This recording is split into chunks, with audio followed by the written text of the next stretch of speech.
Direktur Eksekutif Amnesty International menyoroti penyelesaian kasus Imam Mashkur yang diselesaikan secara peradilan militer, bukan peradilan umum. Apa yang dikhawatirkan? Kita akan temukan faktanya, pemirsa.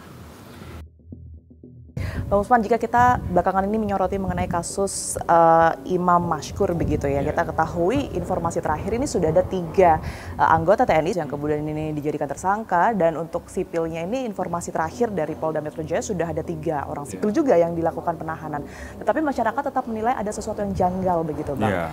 Pandangan dari Bang Usman sendiri atas kasus ini seperti apa? Iya, sebenarnya kasus ini sedari awal sudah keliru ya, karena seharusnya diselesaikan lewat proses peradilan umum melalui kepolisian. Bukan militer ya? Bukan peradilan militer. Pengadilan militer hanya bisa diterapkan untuk hal-hal yang sifatnya internal, disiplin militer, menolak perintah atasan. Jadi bukan sesuatu yang sifatnya tindak pidana umum. Ini kan tindak pidana umum. Dan setiap kita, apakah kita warga sipil atau anggota TNI atau anggota Polri, kalau melakukan tindak pidana umum, tunduk pada hukum tindak pidana umum.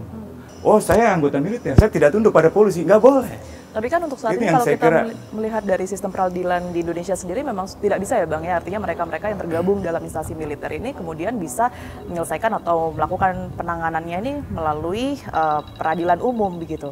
Hukum acaranya masih memungkinkan dengan peradilan koneksitas. Tapi kalau kita lihat ketentuan acaranya, kalau misalnya ada perbedaan pandangan, misalnya antara apakah ini harusnya diserahkan ke peradilan umum atau peradilan sipil gitu ya, dalam konteks koneksitas. Artinya kalau ini dianggap merugikan kepentingan militer, ya, maka biasanya hakimnya lebih banyak militer, 2 hakim militer misalnya. Atau sebaliknya, seandainya terjadi perbedaan pandangan terus, maka yang menentukan dalam hukum acara pidana tersebut diatur Jaksa Agung. Nah, sampai saat ini Jaksa Agung tidak pernah mengambil peran dalam kasus yang sekarang, dalam kasus seorang kolonel yang terlibat dalam kejahatan, dalam kasus seorang pejabat tinggi yang terlibat korupsi, dan seterusnya. Tidak pernah ada upaya untuk meluruskan hukum acara pidana ini. Ini yang saya kira sangat disesalkan. Kekhawatiran apa Bang? Apa yang kemungkinan terjadi jika memang diteruskan penanganan ini atau penyelesaiannya melalui peradilan militer? Peradilan militer itu secara prinsip-prinsip hukum memang tidak memenuhi syarat fair trial, peradilan yang adil gitu ya, karena ada hierarki di sana. Ya, dalam undang-undang peradilan militer misalnya ada 2 hal di sana. Yang pertama, penghukuman itu hanya dilakukan oleh atasan yang berhak menghukum. Dalam kasus-kasus tertentu di mana atasan terlibat, nggak akan ada hukuman, nggak mungkin itu bisa diefektifkan untuk katakanlah menindak sebuah pelanggaran hukum atau kejahatan. Yang kedua adalah perwira penyerah perkara. Jadi kalau perwiranya nggak mau menyerahkan perkara, perkara juga nggak akan bisa selesai. Yang ketiga, kalau yang terlibat misalnya hierarkinya lebih tinggi, sementara auditor militernya atau katakanlah penyidik polisi militernya itu berpangkat lebih rendah daripada yang disidik, itu juga tidak akan mungkin bisa menghasilkan fair trial di sana. Dalam kasus Imam Mashkur misalnya, baru-baru saja sudah ada pemakluman, oh ini Imam Mashkurnya kan terlibat dalam peredaran obat terlarang.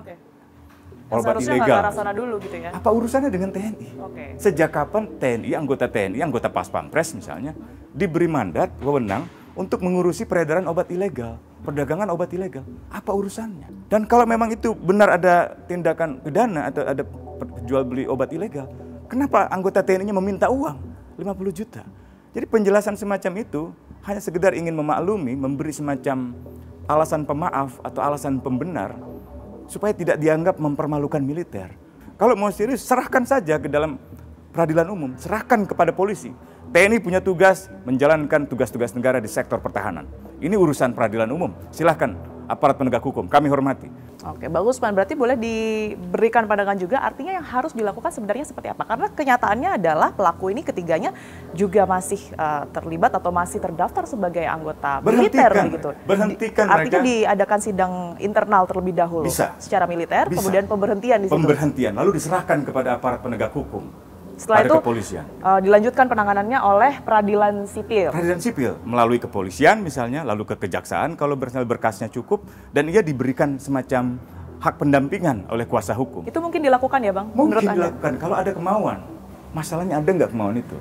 Kalau misalnya diselesaikan dengan peradilan militer, ini warga atau masyarakat begitu mungkin bisa diberikan pandangan juga Bang. Cara memantau ataupun juga melihat kasusnya ini apakah juga setransparan sipil? Beda. peradilan di dalam lingkungan peradilan militer memang orang boleh masuk, diketok, dinyatakan dibuka untuk umum. Tapi untuk memasuki komplek militer, masyarakat punya trauma sendiri. Dan itu tadi yang saya katakan, ada hierarki di dalam militer, ada pengamanan bersenjata. Dan ini bukan negara dalam keadaan darurat militer. Cuman 2 negara di dunia ini yang punya sistem peradilan militer. Myanmar yang masih berada di bawah rezim militer, Indonesia sudah di bawah rezim pemerintahan sipil masih punya peradilan militer untuk kasus-kasus tindak pidana umum, kejahatan umum. Ini salah. Salah satu yang kemudian yang harus dibenahi. Harus begitu dibenahi, ya, Bang Usman. Bang Usman, terima kasih. Terima kasih sudah banyak. memberikan pandangannya kepada kami. Sehat selalu, Bang Usman. Kematian Imam Mashkur memunculkan tanda tanya besar. Mengapa pemuda asal Aceh tersebut yang berusia 25 tahun harus diculik dan dianiaya hingga tewas oleh ketiga oknum TNI? Pihak TNI Angkatan Darat pun hingga saat ini masih terus menyelidiki dan mencari bukti kunci berupa telepon genggam dari korban. Banyak pihak yang kemudian ini meminta kasus ini agar diusut secara transparan, termasuk dari Amnesty International yang mendesak agar kasus ini diusut melalui peradilan umum, bukan militer. Apakah betul motif ekonomi menjadi satu-satunya penyebab dari kematian Imam atau ada motif lainnya? Saksikan terus Fakta setiap hari Senin pukul 20 waktu Indonesia Barat, hanya di TV One.